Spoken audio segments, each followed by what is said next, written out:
common sense recap of the day's biggest stories. It's John Catsimatidis and Rita Cosby. Katz and Cosby on 77 WABC. With us today is Senator Rick Scott, and from the great state of Florida. And it seems like everybody's moving down to Florida, and so many problems in the world. Senator Scott, where the hell do we begin talking about what's going on, especially in Washington, especially with the president? Well, first off, happy Independence Day. I think today's the day that they actually voted to declare their independence. The document wasn't signed till the 4th, but Biden is clearly incapacitated. I mean, this backfired. I think Biden thought that the debate was going to show him presidential, and what it showed him, he's a weak, elderly man that has a very difficult time staying on message and looks like he is completely bewildered. So we don't know if he is or is not, but we know that he wasn't coherent in a lot of his conversation with Trump at the debate. So I think the Democrats are scrambling. They know that the debate was a disaster for Biden. He can't come out and say it. Clearly, Trump, has a plan to secure the border, get inflation under control, stop this woke military, and improve our foreign relations. Because he did it all before. Here's a guy that we know what he's going to be like. He did it before. So there's a big difference between Biden, who has done everything wrong: open border, high inflation, woke military, weaknesses created conflicts in Ukraine and conflicts in Israel. So Afghanistan withdrawal, you just name it. Everything he's touched has been a disaster. And it seems like, I guess, more of the American people are realizing it at this point. I mean, this was televised.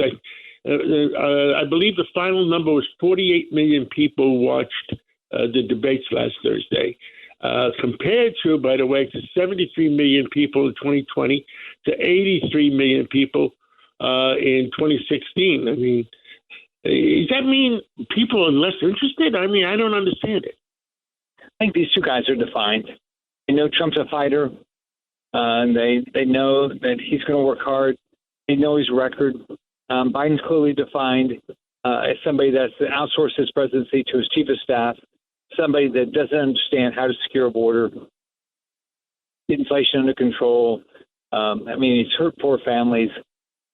Here's a guy that has military that's he's created a woke military that's more worried about pronouns than they are about being lethal. So I think the American public has already made the decision. I think Trump has won the election. Now that people just have to come out and vote the way they believe. And if they vote the way they believe, that Trump's going to have a massive win November 5th. And also we're going to win the House and the Senate, which is going to give us the opportunity to govern and improve the country. Senator, last question for on that situation. The Department of Justice, how much have they restricted the FBI from telling the American people what the heck is going on? Oh, I think there's clearly a swamp in D.C. You name every agency, and they've held back information that the public ought to know. They've held back information that I should know as a U.S. senator, and I don't know an agency that hasn't done that. There's clearly a swamp. Their goal is to perpetuate themselves and to perpetuate Democrats. So you can see what the Justice Department did with the Hunter Biden investigation. They tried to give him a sweetheart deal and wasn't able to do it. We're in trouble. We got to understand that what they fought for in the Revolutionary War, we're going to have to fight for again, because this is a tyrannical government right now that is taking away our individual rights. This is our country, not the federal government's country.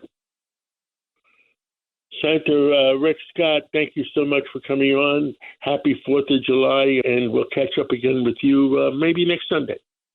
Happy 4th of July.